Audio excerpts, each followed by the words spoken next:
Olá pessoal, sejam bem-vindos a mais um episódio do Simétrico Talks. Eu sou o Telmo Pires e hoje trouxemos um tema bastante interessante. Vamos falar sobre a contabilidade e a influência que a contabilidade tem nas empresas. E trouxemos hoje dois convidados que eu acompanho, que eu gosto e que são jovens que estão a trilhar nesse ramo da contabilidade. Creio que a conversa será muito boa e muito vantajosa. Então, fiquem no vídeo, subscrevam o canal e, sem mais demora, vou apresentar os meus convidados. Do meu lado esquerdo tem aqui o Danilson Marcelino e do meu lado direito tem aqui o Mauro Leandro, que também tem um canal de contabilidade, por acaso é muito bom, muito bom. Para quem está a começar agora nessa vida de contabilidade, aconselho a seguirem o canal do Mano, a subscreverem o canal do Mano. E aí eles vão fazer uma pequena apresentação. Começo pelo Danilson. Danielson Marcelino, contabilista. Acho que para esse vídeo importante é apenas essa função, contabilista. O Danilson faz um pouco de tudo, né?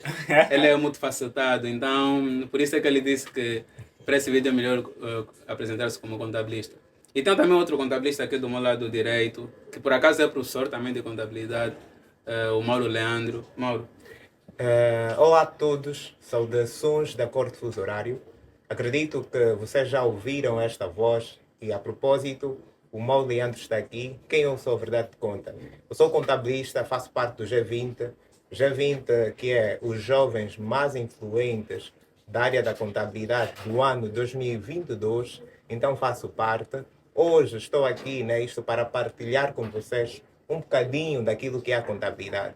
Desde já, vou dizer que também sou formadora da Daniel Business School de negócio, na Escola de Negócio. Para quem quiser fazer contabilidade júnior ou sénior, vai lá aqui no Porto, próximo da Unitel, estou lá presente e vamos trabalhar em conjunto, tá bom? Desde já passo assim a palavra então ao Theo. Sem mais demora, eu vou começar logo mesmo pelo Mauro nesse caso. Eu estava a conversar com o Mauro antes do vídeo e nesse momento há uma correria enorme dos contabilistas, né?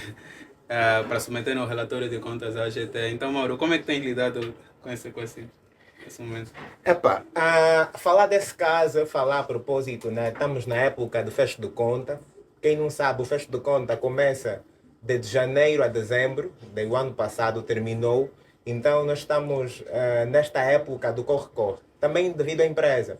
A nossa empresa faz parte do regime simplificado e toda a gente sabe que todas as empresas que fazem parte do regime simplificado devem entregar o seu modelo de imposto industrial até o dia 30 de abril. Hoje é dia 28, né? Daqui a 2 dias nós temos que entregar este modelo de imposto industrial.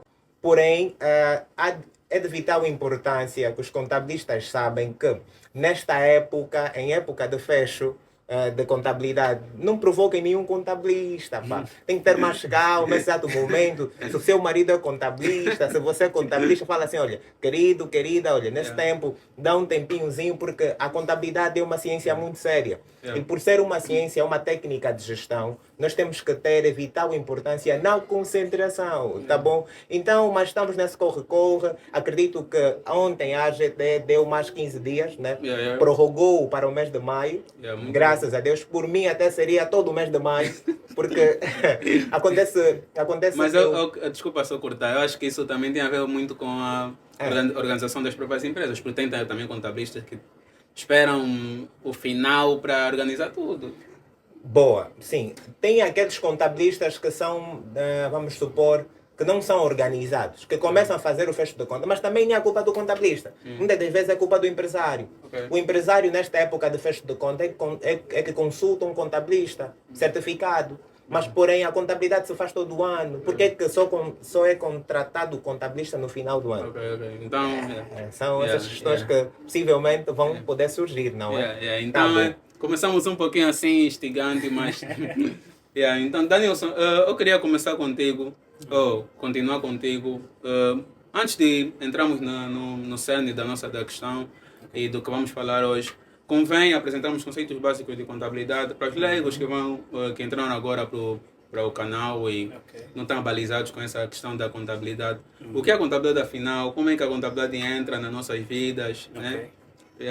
Contabilidade. Contabilidade nada mais é do que uma ciência ou técnica que que faz o registro, controle e análise de um conjunto de variações patrimoniais ou econômicas que ocorrem em determinada entidade. Aqui a entidade não estamos a dizer apenas empresas, mas estamos a dizer toda e qualquer pessoa, seja física, seja jurídica, que possui um patrimônio. Ok? Aqui, em palavras miúdas, o que é patrimônio? Patrimônio é um conjunto de bens, conjunto de direitos e obrigações que as empresas, as pessoas possuem em determinado período de tempo. Quando falamos de bens, aqui estamos a dizer uma simples máquina numa empresa, estamos aqui a falar de um telefone, Um por edifício. exemplo, estamos a falar de um edifício. Quando falamos de direitos, estamos a falar de um conjunto de dívidas que as empresas ou as pessoas têm a receber de terceiros. Quando falamos de obrigações, estamos a falar de dívidas a pagar a terceiros, ok? Então, contabilidade nada mais é do que isso. Bem sabemos que como pessoas interagimos com outras pessoas, interagimos com as empresas, excessivamente. Isto cria um conjunto de variações naquilo que nós chamamos de patrimônio. Então, há necessidade de fazer o registro desses acontecimentos, há necessidade de fazer a análise desses acontecimentos e há necessidade de fazer o controle desses acontecimentos. É daí onde surge a contabilidade. E para quem é direcionado esse registro, ou para que servem as informações contabilísticas? Ok. As informações contabilísticas ou esses registros não se fazem apenas por fazer, não servem aí apenas para uma espécie de embelezamento. Quem são os stakeholders, né, nesse Ok, nesse caso, as informações contabilísticas têm destinatários, ok? Esses destinatários são os gestores das empresas, em primeiro lugar, é o Estado, são os potenciais investidores e investidores, e nós como público em geral, ok? Esses são os destinatários da informação contabilística. Eu queria continuar com o Mauro. Mauro, o que é um ativo, o que é um passivo? O Danilson começou por dizer, né, que os bens, os direitos e as obrigações, e nós sabemos que os ativos são os bens e os direitos e os passivos são as obrigações, mas o que é um ativo propriamente dito, né? Falar de ativo, falar de passivo, é de vital importância que nós saibamos o que é um ativo. A expressão ativo visa dizer, né, que ativo é tudo aquilo que tem tempo de vida útil. É um ativo. Vamos lá supor. Se tu tiveres um telefone ou uma casa, isso é considerado um ativo. Por quê? Porque tem tempo de vida útil. Sabendo que a casa pode demorar mais do que 25 anos, mas o telefone é um ativo. Porque é aquilo que está em nossa posse. E o que é um bem? Bem é tudo aquilo que você tem. Você tem um telefone, você tem um relógio, você tem vamos supor, uma pasta, você tem uma roupa. Isto é um ativo, faz parte do ativo. Tudo aquilo que nós possuímos e que nós usamos é um ativo. O que é um passivo? O passivo, podemos dizer que são as obrigações que nós temos. Se nós formos na definição de passivo, passivo é obrigações. Quais são essas obrigações que nós temos? Dívidas a pagar. Supomos que você vai estas horas a uma loja do Mamadou e compras uma gasosa. E neste exato momento você chega no Mamadou e diz assim, olha, quero comprar uma gasosa, mas não tenho dinheiro agora, mais tarde venho pagar. Então, logo é um passivo, porque você contraiu uma dívida a pagar com esta entidade. Se nós formos no livro Pai Rico, Pai Pobre, tem uma expressão muito bonita que diz que ativo é tudo aquilo que põe dinheiro no teu bolso, e passivo é tudo aquilo que tira dinheiro do teu bolso. Então, se nós formos a ver o ativo em contabilidade, podemos tratar como um débito, né? Isso que é uma entrada. E o passivo é tudo aquilo que diminui o ativo. Isso podemos tratar como um crédito. Por outra hora, nisto, podemos tratar como contabilidade, né? Como aqui o meu colega já falou, podemos tratar contabilidade como uma gestão. Eu trato isso, contabilidade, como uma gestão, por quê? Vamos supor que você tem uma casa. Nesta casa você tem comidas para conseguir gerir durante o mês. Você compra a caixa do frango, né? Você compra o sal, você compra a água, você compra o leite. E você tira um dinheiro. Temos 50 mil kwanzas e vou fazer a distribuição de 50 mil kwanzas a comprar cestas básicas para casa. Naquele exato momento em que você vai tirando 10 mil para comprar a caixa de frango, 15 mil para comprar água, assim sucessivamente, isso já é contabilidade, porque a contabilidade visa gerir. É de vital importância que nós também saibamos que nós temos um orçamento.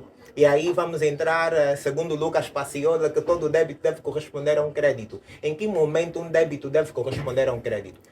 Um débito deve corresponder a um crédito desde o momento que você faça a distribuição de forma quantitativa, equitativa, que possa ser distribuído de forma justa. Nós não podemos tirar a contabilidade, acredito que vamos poder falar mais, mas isso ainda que estou a dizer faz parte do ativo. Aquilo que você tem que ser justo com o teu passivo. Para haver um equilíbrio, é aí que nós fizemos o patrimônio, não é isto? E o balanço, que é um equilíbrio daquilo que nós temos. Yeah.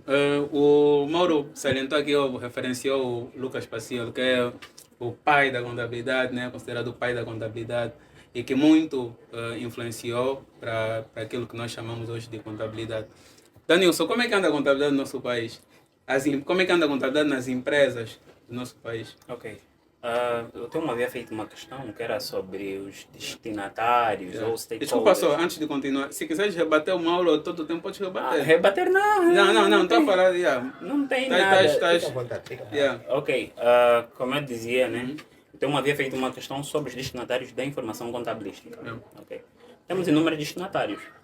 A priori, temos aí a gestão ou os gestores, ok? Mas em Angola, contabilidade... Contabilidade aqui é geralmente feita aqui de janeiro a maio para contribuintes do regime geral e de janeiro a abril para contribuintes do regime simplificado. Por que se diz que a contabilidade é feita nesse período em Angola? Porque grande parte dos empresários estão apenas preocupados com a contabilidade, apenas para informar ao fisco sobre quanto é que eles lucraram durante um determinado período econômico. Até uma das perguntas que eu queria fazer é exatamente sobre isso. Por que a contabilidade aqui em Angola é mais um elemento da fiscalidade do que um mecanismo ou um instrumento de gestão? Na verdade, não é só aqui em Angola, ok? Não é apenas em Angola que temos esse contexto ou que surge apenas essa figura. Em inúmeros outros países também acontece a mesma coisa. Os empresários não estão tão importados aqui ou não se importam tanto com os números ou com os resultados da sua gestão. Ok? O que eles se importam aqui em Angola é essencialmente com, ok, fizemos quanto? Fizemos 100. Ok, então 100, então vamos informar o Estado que fizemos 100. É possível baixar esses 100 para 90? Ok, é possível, então baixa para 90 e vamos informar apenas o Estado. Infelizmente, temos aqui a desvalorização do contabilista, ok? Valoriza-se, aqui considera-se o contabilista essencialmente como um calculador de impostos e nada mais do que isso. Por isso é que só se procura o contabilista aqui nessa véspera, aqui né? de janeiro, abril e todos ficam aqui atarifados, a colar, correndo daqui, daí e tudo mais. Dessa perspectiva dos contabilistas não serem meio que valorizados, né? E aí é uma questão que também a mim, enquanto estudante de contabilidade, né? Apesar que estou mais voltado para a auditoria, incomoda, né? Incomoda um pouquinho. E principalmente por eu saber a importância da contabilidade nos negócios. Numa altura em que se fala de diversificação da economia, em que se incentiva os jovens a empreenderem, eu acho que todo jovem ou todo empresário deveria ter um pouquinho de noção de contabilidade. Porque a contabilidade é importante. Por exemplo, tem casos que nós vamos comprar uma mercadoria, nós queremos vender alguma mercadoria, vamos comprar, e temos o custo da mercadoria. Aquela pessoa, aquele empresário, aquele empreendedor, quando leva a mercadoria no seu estabelecimento, ele vende, tem a margem de lucro dele, vende, mas com o custo da fatura, não computa os outros custos, por exemplo, o custo de transporte. No final do mês, o humano não tem lucro e ele não sabe por que não tem lucro. Então é uma coisa que acho que todo empresário, todo empreendedor deveria ter noção. Antes, queria saber de vocês como é que a contabilidade pode ajudar as empresas, os negócios, os novos empreendedores. Como é que a contabilidade pode dar essa visão diferente dos negócios para os empreendedores? Ok. Posso? Pode. Ok, boa. Falar de contabilidade para as empresas. Nós sabemos que a empresa é uma organização, né? E dentro desta organização tem 3 recursos necessários, que é o recurso material, financeiro, recurso humano. São 3. Esses 3 são importantes. Então, a contabilidade visa gerir isto, mas em que ótica? Nós gerimos o negócio do empresário. Nisto, todo bom contabilista é aquele que trabalha com sistema de informações contabilísticas. O sistema de informações contabilística visa dizer que a contabilidade, primeiro, ela deve ser organizada nisto e deve conter o sistema de informações contabilísticas, que é organização, administração, gerência e demonstração de fluxo de caixa. Todo e qualquer empresário é através da administração de fluxo de caixa onde nós conseguimos ver se a empresa vai crescer ou não. Nos seus recebimentos, seus pagamentos, isso. Yeah. E eu também considero que um bom contabilista não é só aqueles que estudam. Né? Aí vamos falar um pouquinho da contabilidade acadêmica, Yeah. da Vamos contabilidade entrar nesse assunto. empresarial. Yeah. Pronto, um bom contabilista é aquele que consegue trabalhar. Ok. Por quê? Porque, vamos supor, numa sala de aula, você tem, o professor chega, né, vai te dar uma prova, chega com o enunciado, fazem a prova, do balanço até o balancete de verificação. Na empresa não funciona assim. Na empresa são documentos equivalentes. E aí estamos a falar regime jurídico, documentos equivalentes, decreto ODP 292/18 de 3 de dezembro, que vai aprovar como é que uma fatura deve ser elaborada. E todas as faturas devem ser elaboradas através de um software de gestão, seja ele o Kiano, o SAP ou o Primavera. E através dessas faturas, desses documentos todos, é que nós conseguimos gerir a contabilidade da empresa. É de vital importância também aqui salientar o seguinte: tem que falar do papel da tesouraria na contabilidade. Porque é o tesoureiro que tem todas as informações. Eu já trabalhei como contabilista em uma grande empresa, uma sociedade anônima. A empresa chamava 5 Linhas, que as pessoas conhecem o aplicativo chamado Aquibom. Aquibom, boa. A empresa que estava por detrás da Aquibom é a 5 Linhas, e eu trabalhei como assistente de contabilidade, depois trabalhei como contabilista desta mesma empresa. No ato, quando eu estava a trabalhar como contabilista desta mesma empresa, eu recebia faturas do mês de janeiro sabendo que eu estava em maio. Como é que é possível isto? Então, a tesouraria é que vai organizar todas as informações. E estas mesmas informações é que vai reportar para a área de contabilidade. E o contabilista, na sede do contabilista, tem que organizar, falar assim: olha, empresário, não pode se tirar este dinheiro. Como é que o empresário dentro de uma empresa aparece, quer tirar mais do que 20 milhões de kwanzas para comprar uma piscina? E outra coisa, tem uma coisa que eu me deparei, por acaso, tem um amigo também que faz trabalho de contabilidade para uma empresa, um colégio. E aí, o que acontece? O senhor lá, ele meio que queria retirar o dinheiro dele, nesse caso do colégio, né, os fundos do colégio, para alavancar a casa que ele estava a construir. Ele disse: não é para você façam aqui só o registro, mas esse dinheiro eu construí o colégio para dar sustentabilidade na minha casa, para construir a minha casa. Então o contabilista depois se depara com essa situação a dizer que: olha, o senhor tem que perceber que a empresa, o colégio, tem que separar do lado. Ou você trabalha na empresa e recebe salário. Boa. Ou o senhor temos que redefinir os termos. Aqui vale a pena salientar. Como contabilista, como é que eu poderia fazer o seguinte: poderia fazer um contrato com o empresário e dizer assim: empresário, estás a tirar quanto da empresa? Olha, estou a tirar 12 milhões. Ele nem queria título de empréstimo. Não queria título de empréstimo, mas não pode. Há que separar a contabilidade da empresa e a contabilidade pessoal. Nós, como contabilistas, nós estamos para gerir a empresa, não para gerir a contabilidade do empresário. É de vital importância, acho que a conta 35 entidades participantes. Eu vou elaborar um contrato, né, com o empresário e vou dizer assim: olha, vocês estão a tirar mais do que 20 milhões de kwanza para construir a tua casa, não sei o que acontece contigo. Boa, vai sair dinheiro do depósito à ordem, caixa, ok? Enquanto a partida vou registrar na 35. Não posso colocar na 37. Outros valores a pagar, porque aí é que entra a auditoria. A auditoria, quando chegar através do balancete de verificação, é que vai constar este valor. Esse valor vê o porquê. Nós temos que prestar contas acerca disto. Então, eu sou apologista que o contabilista deve elaborar um contrato com seu empresário que não venha vencer IAC, que é Imposto de Aplicação de Capital, e que ele consiga pagar nos prazos, para que nós, como contabilistas, não pagamos uma multa elevada à AGT.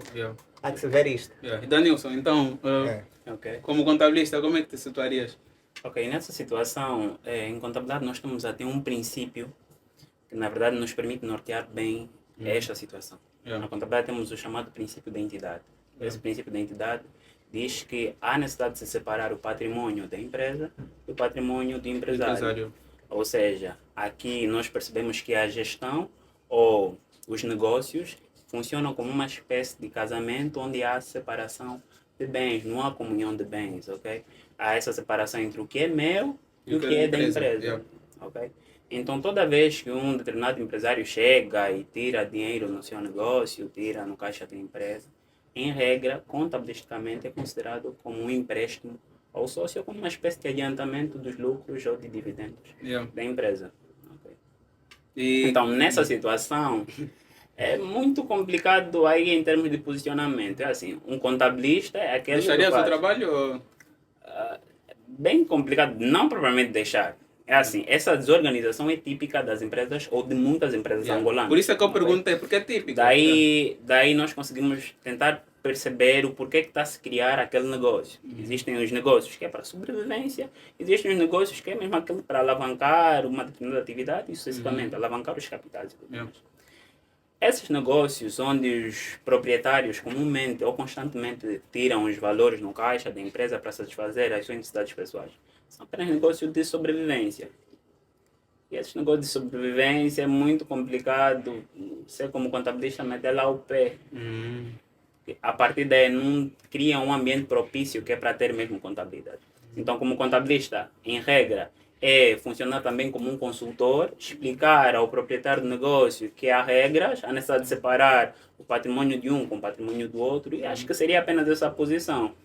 Caso ele tivesse aí uma abordagem diferente, existem princípios éticos que eu devo manter e tudo mais, e em regra seria mesmo abandonar esse contrato. Yeah. Então, eu gostaria de saber de vocês, numa altura em que há muitos jovens a empreender, principalmente no dropshipping, que é importar produtos e depois vender aqui, né? E tem surgido também a questão das faturas eletrônicas.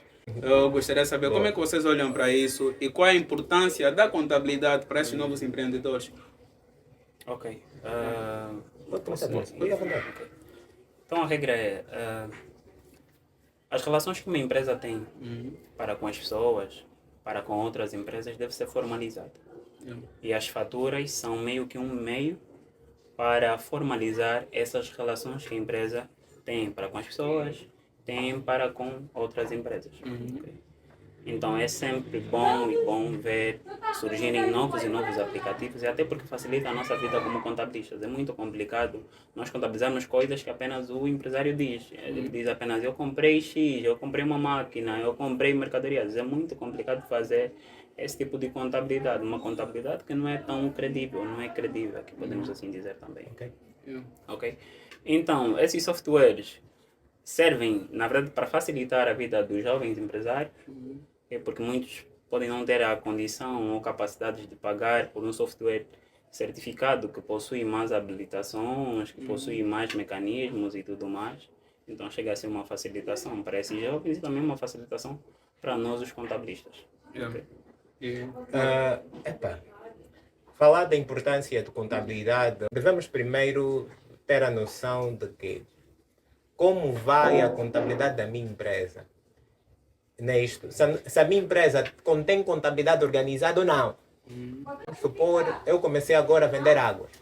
Né? Comecei a vender águas agora e neste exato momento que vou começar a vender água, eu ainda não tenho capacidade financeira de conseguir nem vamos registrar a minha empresa. Ainda quero conquistar os meus clientes, quero atrair mais público para a minha empresa, quero que a minha empresa aumente na capacidade de clientes e fornecedores, nesse caso, é de vital importância, falando do melhoramento do negócio. A contabilidade, ela visa, organizar uma casa, vamos supor. Uma casa sem gestão, ela não sobrevive. Eu não sei, nossos pais são progenitores que eles viram que toda gestão de uma casa é para a sobrevivência de uma casa.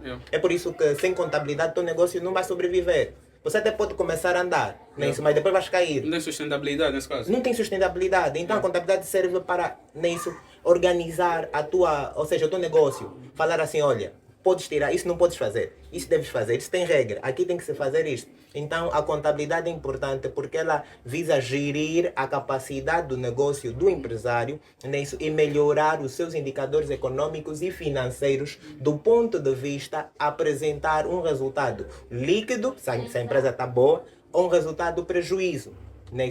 Se a empresa teve declínio ou não conseguiu gerir bem, porque o resultado líquido do exercício, ele vai visar a gestão do contabilista dentro da empresa. Como é que vocês organizaram? O que é que vocês gastaram? Então, a contabilidade serve para organizar. É de vital importância, depois de falar da contabilidade e a sua importância, em Angola, antes do IVA existir, existia o grupo A, que eram as empresas que tinham contabilidade organizada e que possuíam um volume de negócio, vamos supor, a mais de 250 mil dólares, que convertendo em kwanza acho que passa a 150 milhões, não sei, depende do câmbio. Porém, e há o grupo B, que não tinha contabilidade organizada, e o grupo C. Existia isto. Só que, em sede do IVA, já não existe grupo A, grupo B, grupo C. Existe regime de tributação. E este regime de tributação, ele veio acompanhado com 3 regimes. Regime geral, para aquelas empresas que têm contabilidade organizada, regime simplificado para aquelas empresas que não têm contabilidade organizada, regime de exclusão. Mas só que esse regime de exclusão mesmo é excluso, ele não sabe se vai fazer parte do simplificado ou do regime geral. Então, aí veio o IVA. Afinal, o que é o IVA? Né? E qual a importância do IVA para as empresas? O IVA é o imposto sobre valor acrescentado e ele incide sobre a transmissões de bens e serviços. Como assim transmissões de bens e serviços? Suponhamos que nós fizemos uma compra de uma mercadoria. Nós temos que pagar o IVA. Por que devemos pagar o IVA? Porque o IVA ele veio a crescer sobre o valor líquido que você comprou. Só que tens que pagar mais um pouquinho a mais. E qual a diferença, desculpa, qual a diferença entre o IVA e o imposto de consumo? Ok. O IVA veio substituir o imposto de consumo. Atenção nisso. O IVA veio substituir o imposto de consumo. O imposto de consumo não se fazia sentir muito nas empresas. Nós não sentíamos muito imposto de consumo nas empresas. O imposto de consumo, acredito que a taxa é 0,5, não é isso, colega Denilson? Existem taxas que variam muito. Variam muito. Boa, muito obrigado.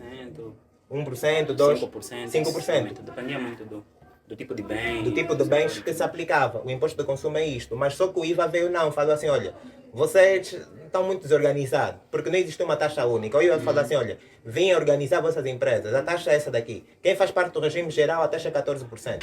Quem faz parte do regime simplificado, a taxa é 7%. Então, o IVA, quando chegou, ele veio organizar a contabilidade das empresas e veio ditar nisto como é que as empresas devem ser organizadas. Mas a ideia que a maior parte das pessoas tem é que os preços dos bens aumentaram, entre aspas, Sim, né? mas... Estou a falar, para quem não percebe, para quem está de fora, no sentido de que, eu só estou a pagar mais porque agora eu estou a pagar o IVA. Sim. Estás a ver? Ok. Então, o IVA, eu vou dizer o seguinte, que o IVA, ele surgiu, é uma vantagem e desvantagem. Angola não está preparada para o IVA. Não está preparada para o IVA. Vantagem é que as empresas ganham cada vez mais e o Estado ganha cada vez mais. E a população também pode vir ganhar. Porque o IVA fez alterar tudo. Veja, se nós olharmos por IRT, que era o diploma 18/14, ele teve que se alterar para 26/20. Porque o IVA, quando chegou, ele também permitiu a alteração dos rendimentos salariais da população. Porque se antigamente, nós conseguíamos comprar com 40 mil, 50 mil kwanzas, com o IVA já não vais conseguir comprar isto. Porque o valor está crescido. Então, ele veio atualizar tudo. Uma vantagem do IVA? As empresas ganham mais. Boa. O Estado também ganha mais. Desvantagem do IVA, nós como população, pagamos mais. Nós pagamos mais e nós, além de nós pagarmos mais, nós não sabemos onde há aplicabilidade deste mesmo dinheiro. Mas não é culpa das empresas, atenção. Aqui é culpa mesmo do... Aí é culpa do Estado, porque o Estado é que retém esses impostos e que faz aplicabilidade destes impostos. Eu acredito que os impostos, né, aqui são de maneira... os impostos são altos. Peculiar. Então, mas acredito que a questão dos impostos altos não é de todo assim mal bicho de 7 cabeças, né? Eu acredito que aqui a principal questão com a qual nós nos deparamos é a arrecadação desses impostos não se traduz na melhoria da qualidade de vida, né? Porque a maior fonte de receita do Estado são os impostos, né? E aí nós pagamos impostos, mas nós não vemos isso refletido na nossa vida. E isso acontecia muito com a taxa de circulação, que agora é imposto de veículos motorizados, IVM. IVM. O IVM. Então as pessoas deixavam de pagar a taxa de circulação porque a taxa tinha aquele cariz de retroatividade. Eu pago, eu tenho que cobrar, né? Mas agora transformar em imposto para não... Não existe aí, você não pode reclamar. Eu não posso reclamar, então eu acho que... as qualidades da estrada, no fundo é isso, né?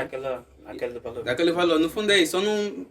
As pessoas as pessoas que pagam imposto, Ok? não veem a realocação dos impostos para a melhoria da qualidade de vida. Tá bem? Então é muito nesse sentido. Se calhar por isso é que as pessoas hoje se deparam com IVA e obviamente que há muitos que não sabem, né? Mas os que sabem um pouquinho não veem isso refletir nas suas vidas, né? Tipo, os impostos aumentam, mas não há essa realocação da arrecadação da receita do Estado para... No caso do IVA e do imposto de consumo, o imposto de consumo pelos países, né, que na verdade implementavam esse tipo de imposto, não era tido como o chamado imposto justo, embora não existe puramente imposto justo. Até que o imposto de consumo era assim considerado, porque o imposto de consumo tinha ou tem o efeito cascata. O que é o efeito cascata? É uma espécie de efeito cumulativo do imposto. Cobram aqui, É depois cobram ali. imposto sobre imposto. Imposto sobre imposto, sobre imposto. Como é que acontecia com o imposto de consumo? A empresa comprava, por exemplo, um determinado lote de mercadorias a 100 e tinha, por exemplo, um imposto de consumo de 10%. No final do dia, aquele imposto de consumo era tido como um custo adicional à aquisição daquela mercadoria. Por quê? Porque não era um imposto recuperável. Ok? Então, a empresa, no final do dia, ao invés de ter uma mercadoria que custou a 100 kwanzas, ela tinha uma mercadoria que custou a 110. E na lógica dos negócios, os preços de venda são criados a partir do preço de custo, acrescendo uma margem lucrativa. okay? Então, se a empresa acrescesse uma determinada margem, né, para vender o produto, ela tinha de acrescer sobre aqueles 110. Ok? Por exemplo, aí, se pensarmos numa margem de mais 10%, então vamos acrescer o que? Vamos ter aí 110, mais 1,1, vamos ter aí mais ou menos os 11,1 kwanzas, ok? Que seria praticamente o preço de venda. Na situação do IVA, é bem diferente. O IVA já não é tido como um custo para as empresas transferem esse custo aos seus clientes através dos preços de venda. No IVA, como é que funciona? Se a empresa comprar o bem por exemplo, aí 100, né? 100 mais IVA, suponhamos, de 10%. Agora, IVA não é 10%, a taxa geral é 14%. Mas se a empresa comprasse aí 100, tem mais o IVA de 10%, teria aí, no final do dia, um valor de 110. Ok, 110. Embora acho que no primeiro caso eu havia errado, né? Ok, 110. Então, 110 é aí o valor pelo qual a empresa adquiriu o bem. O que ela faz? Os 100 serão custos de aquisição da mercadoria e os 10 é um valor que ela poderá recuperar depois de efetuar a venda, ok? O que acontece? Ela, ao vender, vai crescer novamente uma margem, ok? Que é para formar o seu preço de venda, e depois vai crescer novamente o IVA. Embora aqui não temos nenhum quadro nem nada para me desenhar, mas seria muito bonito se eu desenhasse essas coisinhas assim. Não, muito assim e tudo mais para nós conseguirmos perceber. Mas o IVA é um imposto recuperável para as empresas. O imposto de consumo era tido como um custo para as empresas. Elas não podiam recuperar em nenhum momento. Então essa é uma das diferenças do IVA aqui no âmbito empresarial. Ok, por outra, o IVA também é conhecido como imposto neutro. O que significa neutro? Ele não influenciar de modo direto na atividade do negociante ou do empresário. O que é não influenciar? Aqui, eu disse no início que o IVA é imposto recuperável. Ele não é um custo para as empresas. Então, se não é um custo, não vai influenciar na política comercial do empresário. Por isso que chamamos de imposto neutro também. Por outra, também é um imposto plurifásico. Plurifásico é que nós temos uma determinada cadeia do circuito econômico. Começa o quê? O produtor, depois o grossista, depois o retalhista, depois, por último, o consumidor final. E o IVA está presente em toda essa cadeia do circuito econômico, diferente do imposto de consumo, okay? Que era um imposto que incidia mais aqui para as empresas que se dedicavam à produção, alguma transformação de bens e, em alguns casos, de prestação de serviço também. Brother. O que eu gostaria de saber é como é que vocês estão a ver. Por hoje, Angola não tem uma grande incidência dos impostos sobre as pessoas. Ainda é muito pouco. Você sabe que as nossas receitas provêm a maior parte das receitas petrolíferas e não do imposto. E o Estado, na sua política, diz que vai aumentar a incidência tributária, né? Alargamento da base tributária. Como é que vocês olham isso para as empresas? Como é que vai influenciar as empresas? E eu, por exemplo, que quero começar um negócio, como é que vocês acham que isso vai influenciar? Já que terá que ter pessoas a pagar mais impostos, será que vai influenciar nos lucros? Mais ou menos pessoas vão abrir negócios, como é que vocês veem isso? para já, né, falar dos impostos. Epá, eu vou dizer que Angola não está preparada para isto. Angola não está preparada para isto. Muitas das vezes não é crescer a base tributária. Muitas das vezes é preparar os técnicos para atenderem às bases tributárias. Vamos dizer, numa primeira fase, as empresas ganham e a nossa população perde. As empresas ganham e a população vai perdendo isto. Como é que a população vai perdendo isto? Para já, o modo de vida, a cesta básica, torna-se cada vez mais difícil, não é? Que torna-se já uma dificuldade. Nós anteriormente, para comprar o leite nido, não sei quem já conseguiu comprar o leite nido, agora nesta altura que esteja a custar 6.500. Que nem ainda existe. Leite nido, e nós tocar um bocadinho na cesta básica, vamos notar Estão a dar isto. próprios, não estão a pagar publicidade. Leite unido, Yeah, toda a gente, acredito que... Yeah. Então, se a base tributária a crescer, as empresas vão tornar-se cada vez mais caras, ou seja, o modo de vida da população, o modo de vida de cada indivíduo, de cada jovem, torna-se mais difícil. Não é isto? É uma vantagem para a empresa, mas é um prejuízo para a nossa sociedade. Por quê? Porque o nosso rendimento, não é isso, não vai favorecer aquilo que são as obrigações que o Estado vai emitir dentro de cada cidadão. É necessário, aí vamos tocar um bocadinho a economia, né? Que necessidades maiores do que recursos. E quando as necessidades são maiores do que os recursos, nós já sabemos o que é que acontece. Não é isso? Nós temos recursos escassos. Não é isto? Então, nós vamos ter muita necessidade de comprar cada vez mais bens, não é isso? Mas não vamos ter recurso suficiente para conseguir suprir essas necessidades. Então, numa economia onde a economia angolana é centralizada, nossa economia é centralizada, porque os Estados ditam nisto quais serão os preços que as empresas poderão fazer. Porém, a nossa economia seria de mercado, onde as empresas poderiam ditar nisso o que é que o Estado deveria fazer. O Estado, por mandar isto, nós como população é que sofremos sempre. E eu não sei agora se a nossa economia é centralizada ou de mercado, porque nem a ordem dos economistas existe. A ordem dos economistas está fechada já há muito tempo. Como é que os economistas, em tempo Você está a real, usar o brother. em tempo real, eles não conseguem atender tamanha necessidade? Por que a ordem dos economistas já não existe? A ordem dos economistas já anda fechada. Já anda fechada e todos os economistas são contabilistas. Não sei o que os economistas fazem. Não é aqui querer provocar, aqui eu querer criar alguma coisa eventualmente, mas é de vital importância que os Mas economistas... como isso é em toda a faculdade, em todas as universidades. Esse pensamento generalizado é o que acontece na Falta uma realidade. opinião do porquê que acontece isso, mas acho que isso daria um outro tema. Mas fala. Boa. Os economistas, eles é que deveriam ditar nisto como é que as empresas devem ser organizadas, porque nós entendemos, porque a economia é a área econômica. É por isso que nós temos análises econômicas financeiras. O contabilista analisa a área financeira. O economista analisa a área econômica. Nisto, como é que surgem as receitas e os custos? Nisto, e qual é a eventualidade que o economista tem com o Estado? Nisto, acredito que este tema só um economista poderia falar. Para nós como empresa, nós estamos fixos. Nós como contabilistas vamos só registrar, nosso dinheiro vai aumentar, está fixe. Mas para os economistas, eles sabem que isso pode acarretar dificuldade no plano de negócio de uma sociedade. Então, como é que é? Então, a minha crítica construtiva, não existe isso, mas pronto, a minha crítica construtiva seria o seguinte: melhorar a necessidade de recursos disponível da população. Quando falo recurso disponível, estou a dizer salário. Eu acredito também. Salário. Se melhorarmos o salário, podemos crescer todo tipo de impostos. E além disso, Porque nós vamos ter rendimento para conseguir comprar aquela cesta básica. Porque se você, desculpa, porque se você ganhar 30 mil kwanzas, vamos lá supor, o leite nido, como eu dei exemplo Tá lá, 6 mil, está 12 mil kwanzas. Então, eu ganho 45 mil kwanzas. Então vou tirar 12 mil kwanzas para comprar leite. Mais de Como é que... 10% do teu salário. Mas isso aqui é um prejuízo para mim. Eu estou a analisar como cidadão. Yeah. Primeiro, agora analisando como contabilista, tá bom. Eu vou registrar, o meu rendimento vai crescer, o empresário vai crescer, tá fixe. Mas nós como população, como é que ficamos? Yeah. Pronto, eu acredito também que. Ah, Eu vou passar já a palavra ao Danilson, mas eu acredito que devia se informar mais os cidadãos.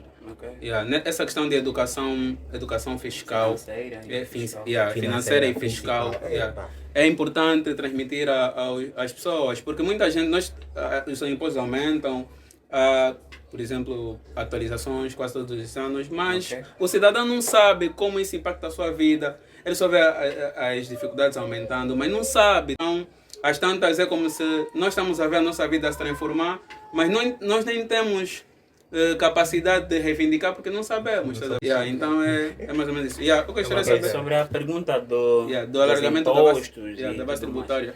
Acho que não é necessário ser um grande estudante de economia, né, para lembrar umas teorias aí básicas. Yeah. Que, por exemplo, existem políticas fiscais. Né? Yeah. Existem dois tipos de políticas fiscais, restritiva e E expansionista. expansionista, yeah.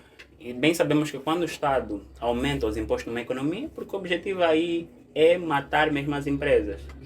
Sendo que nós sabemos aqui que aqui em Angola ainda não temos um ambiente econômico muito estável. Yeah. Então a implementação do alargamento de base tributária seria muito, mas muito prejudicial para as empresas. Para nós os contabilistas, vão morrer mais empresas, então significa que vamos ter menos emprego. E é uma complicação para todo mundo. E aí Ok. depois isso vai se repercutir em aumento do desemprego, né? Ok? Aumento do desemprego, menos capacidade de aquisição de bens, né? Ok. Yeah. E isso terá um efeito dominó, mais empresas vão, porque se não tiver pessoas a comprarem, as empresas não vão vender. Ok. Mais empresas à falência e vai ser um efeito bola de neve. Ok. Relativamente ao reajustar a tabela salarial ou massa salarial do país e depois implementar os impostos, na verdade, teorias econômicas não afirmam que é bem assim. Nós, tipo, economicamente sabemos que quando se reajusta salários é porque as empresas também vão estar de olho, vão ter mais custos, Yeah, ok? Significa que as empresas vão ter de pagar mais. Yeah. E o que é que elas vão fazer? Vão transferir esses custos no Nos- valor dos bens. No valor dos O que bens. significa que se aumenta aí 10% no salário, ele também O perde bem- o poder de aquisição Então, 10% se yeah. esse segmento for proporcional, Yeah. for O produto linear. vai aumentar e depois, se for de forma generalizada, a inflação Mas olha, Tá lá. repara o quanto é que contabilidade está aqui associada à fiscalidade. fiscalidade. É que nós estamos aqui a falar de importância da contabilidade contabilidade. para as empresas e estamos aqui a discutir sobre impostos. Yeah. Impostos. São Até porque, políticas né, fiscais. Os salários não dependem da caneta, né? Ok? Dependem, Yeah. dependem de como a economia vai estar e Capacidade É isso, econômica, empresas, nesse caso produtiva, também. ok, Exatamente. receitas e tudo mais. Canetas não resolvem problemas, nunca resolveram. Não, mas isso é notório nisso. É por isso que eu disse que a economia ali tem um papel muito fundamental. ok. Nós, como contabilistas, nós gerimos essa economia, porque vai para a área financeira. Yeah. Não é isso? Como é que nós vamos conseguir analisar os indicadores se nós não tivermos administrações financeiras? Yeah. Aí- Aí é que seria um caso que nós devemos pensar o seguinte: temos noções financeiras, através do balanço, através dos balancetes de verificação, de noção do fluxo de caixa, nós conseguimos notar se a nossa empresa está estável ou não. É por isso que ali poderíamos analisar um bocadinho, né, os rácios, os indicadores, para nós conseguirmos ver se a empresa, em cada aplicação, isto vai ter 10% rentável ou não. Isso. Se a autonomia é financeira, isso, nós vamos ter capacidade de honrar com nossos compromissos a curto, médio ou longo prazo ou não. Então, para falar dos impostos aqui, seria uma coisa bem peculiar. Vamos pular um pouquinho. Ok? Né? Estamos a entrar muito na questão dos impostos, mas eu queria, não fugindo da própria contabilidade, Ok. agora quero falar dos contabilistas. A informação que me chega. Nós ainda temos poucos contabilistas aqui no país. Temos. Já temos pouco contabilista, mas eu vejo que também tornar-se contabilista está a ser cada vez difícil. Yeah. Então, por que entre aspas, temos menos contabilistas e está a se tornar mais difícil ser contabilista? Principalmente se for certificado pela ordem. Acho que podemos começar pelo Leandro. Até o certificado pela CPCA está complicado. Olha, a Ordem dos Contabilistas, né, ou CPCA, Ordem dos Contabilistas, Peritos Contabilistas Angolanos, ela nesta altura acho que contém 4.800 e tal contabilistas a nível nacional. Nacional, yeah. Ou seja, só temos 4.000 contabilistas e Angola é muito grande, acho que Yeah. temos mais do que 30 milhões Só aqui de em Luanda. população. Yeah. Já temos, só temos poucos contabilistas para atender poucas empresas. Estou a dizer contabilista certificado. Yeah, certificação. Porque nós que não somos certificados, eu sou chamado técnico de contabilidade. Não sou certificado, atenção, você é um técnico. Yeah, okay. Contabilista certificado é aquele que possui o número da UCPCA. E aí vamos ler os critérios da UCPCA. Porém, vamos... Desculpa, qual a pergunta mesmo? A pergunta foi, por que tendo poucos contabilistas é cada vez mais difícil tornar-se contabilista? Ok. Pelo menos é a minha visão, se concordo ou não Não, concordo. eu digo que temos poucos contabilistas, isso sim, nisto. Temos poucos contabilistas. Mas é difícil. Difícil, não sei se posso te dizer sim. Acredito que tem muitos contabilistas com carteiras, mas andam guardados. Não usam. Andam guardados. Sem contar aqueles que morreram, né? Que muitas empresas nessa altura estão a usar carteira de contabilista que já morreu para assinarem os seus relatórios. Oh, é isso. Isso acontece. São coisas aqui que não, que não posso aqui poder entender. Contabilistas fantasmas. Fantasma. Há contabilistas fantásticos. Afinal, não é só Os trabalhadores do Estado. Nesta altura de fecho de conta, há contabilistas que estão a assinar a carteira. Mas eu diria que ao CPCA dos contabilistas, nisto, poderia fazer um enquadramento com as nossas universidades. Olha, As contabilistas, ela tem um critério. Yeah. A contabilidade que nós vimos na universidade, aquele débito e crédito, nós os contabilistas não funciona assim, né?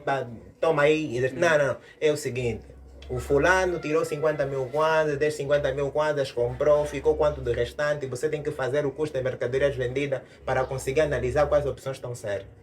Totalmente diferente. Você fica na universidade 4 anos e quando vai para o CPCA você é obrigado a estudar novamente 10 meses. Esses 10 meses de duração tira toda a universidade que você fez de contabilidade, economia, gestão de empresa, tira tudo, porque o que está ali é totalmente novo para nós. E nós temos que ter a amabilidade de conseguir adaptar-se constantemente àqueles requisitos. Então, o que é que eu poderia dizer? Né? Uma vantagem. A Ordem dos Contabilistas deveria fazer neste enquadramento com todas as universidades no critério de conteúdo programático. E quem pode ser contabilista? Quem pode ser professor de contabilidade? Aquela pessoa que contém vocação e que trabalha na área de contabilidade e que estudou na área de contabilidade. Porque a contabilidade é uma ciência de consulta. Ou seja, nós temos que estar devidamente atualizado para atender as temáticas nisto que a universidade vai pôr e que a ordem do CPCA vai pôr. O que acontece? Temos muitos professores paraquedistas.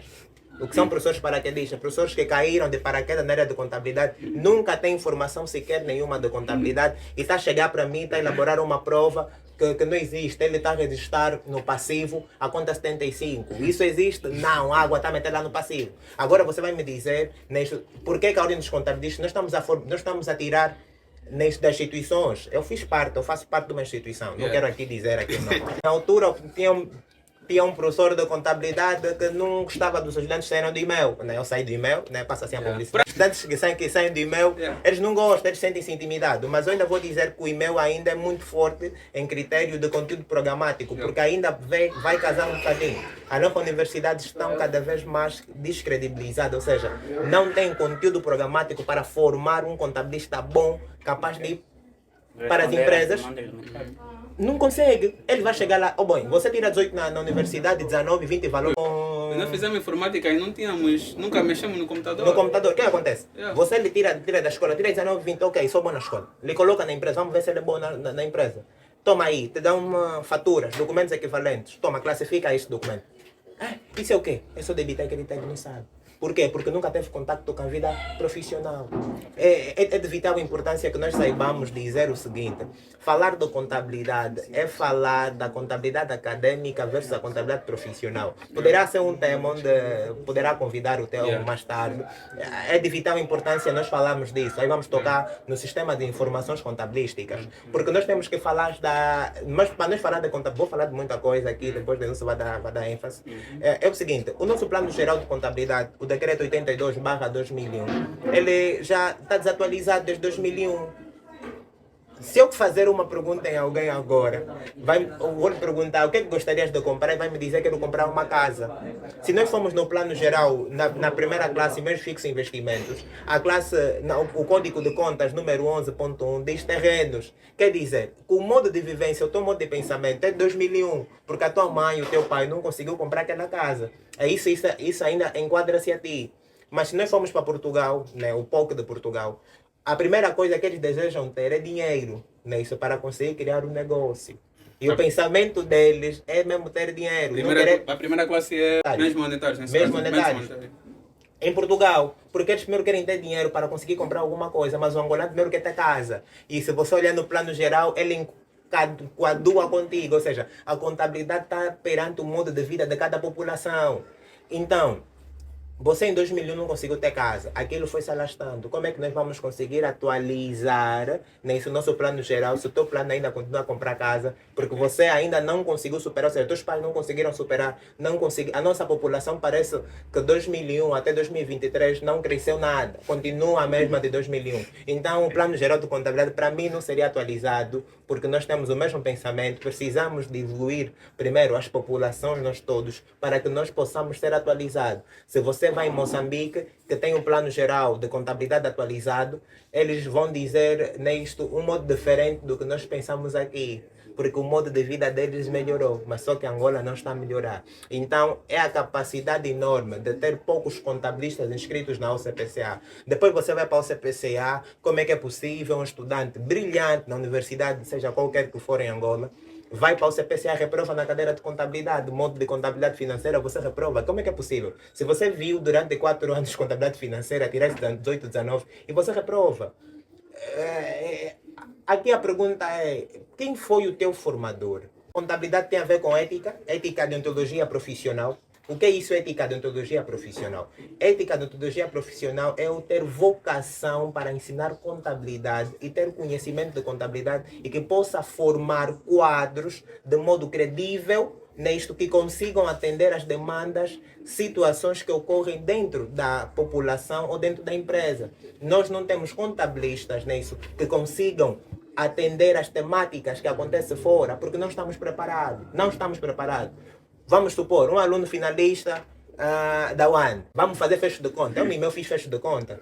E quando eu fiz fecho de conta, eu acredito que... Eu trabalhei com... Tu trabalhaste fim de curso, né? Sim, foi fecho de conta. Eu fiz fecho de conta com faturas. Aquilo, me deparei com aquilo, já há muito tempo atrás, me deparei com aquilo e falei, meu Deus, faturas. Eu não sabia, eu aprendi a trabalhar com faturas aí. Se você colocar um aluno bom, estudante, seja da UAN, nisto, lhe coloca assim, olha, está aqui o fecho de conta, defende o fecho de conta, ele não vai conseguir te explicar de onde começa o fecho de conta. Mas o fecho de conta começa no processo de verificação. Mas estás a falar, da UAN, tipo, tem um conhecimento sobre os contas da UAN. Não que eu tenha. É que eles, para mim, são referência. São referência para mim, como em termo nacional. Porém, deveria-se melhorar nisso do Estado para o privado. Vamos supor, o ISAF. O ISAF é famoso, mas se vocês já pegaram no conteúdo programático do ISAF. O conteúdo programático do ISAF é muito fraco. Desculpa para mim, mas é muito fraco. Se vocês pegaram o conteúdo programático... Isso é polêmico. Isso da é polêmico. UAN, com o ISAF, fica a saber que o ISAF parece que facilita mais os estudantes. É polêmico. Não isso. só, eu sou analista de conteúdos programáticos. Peguei conteúdos programáticos da UAN, já analisei e falei, pô, esses conteúdos fortes, esses aqui vão ser bem capacitados. Mas isso afinal é por isso que você consegue notar, porque que a ordem consegue ter link. Para mim, aqui é tudo conveniência. Estás bem preparado, você tem capacidade de gostar, encantaste, vamos te pegar. Mas não é por qualidade nisso e capacidade para poder honrar aqueles compromissos. Mas já passaste pela estágio em ambiente controlado? Eu, nesse exato momento, estou a fazer o estágio de ambiente controlado. E é por isso que eu estou a falar... Vai mandar o vídeo só depois de você passar pela prova. Eu depois vou começar com o Dani. Pode falar. Pode dar. A questão, porque eu sinto que o Mauro falou esgotou o assunto, A minha questão era como é que os contabilistas que saem das escolas vão para o mercado de trabalho. Quais são os desafios pelos quais eles mais enfrentam, né?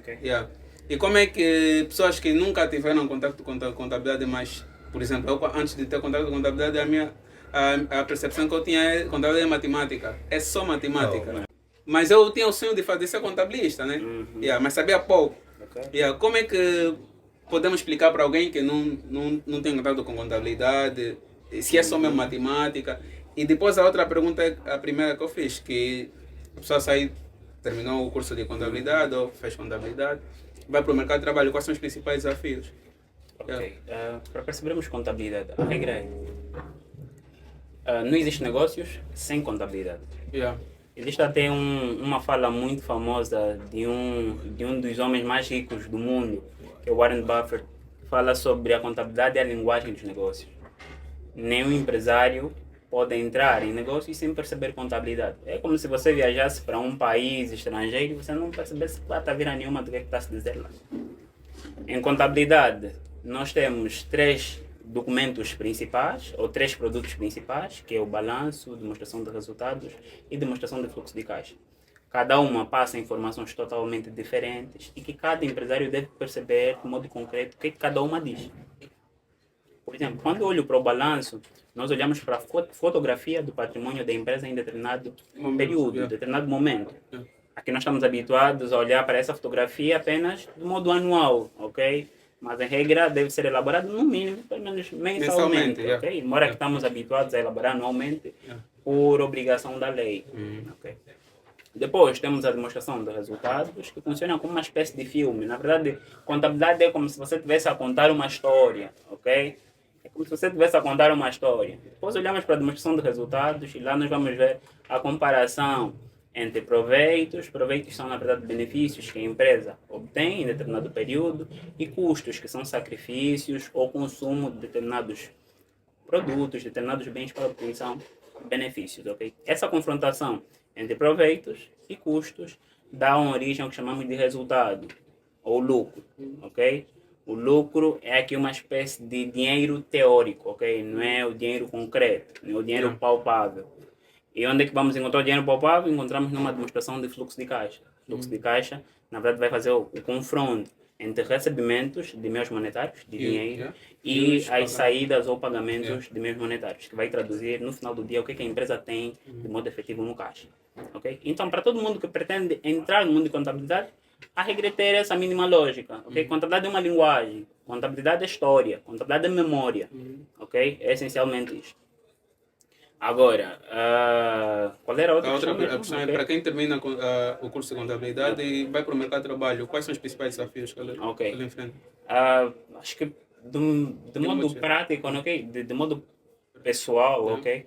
Eu, pelo menos, não tive grandes dificuldades em me adaptar ao mercado de trabalho, mas grande parte dos que eu atualmente trabalho em contabilidade fizeram alguma formação, a tal chamada de formação de contabilidade sênior, que atualmente está a dar aí muitos dizeres nas redes sociais.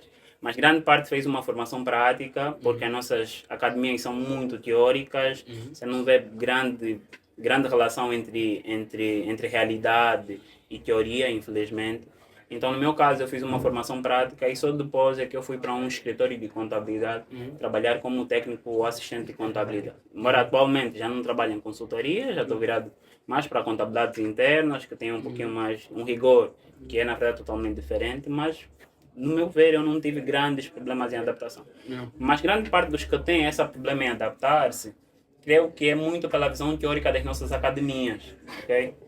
Que não fazem essa grande simbiose entre o que é prática, o que é realidade, entre o ambiente de negócios, entre a realidade das empresas e a realidade científica. Okay? Acho que há esse problema. Então, o que se espera, como o Mauro estava a dizer, da relação entre estudantes, ou CPCA, como se tornar depois aí um contabilista certificado, é que há essa necessidade de, no nosso ambiente econômico já existir essa interação empresas-universidades. Empresas-universidades.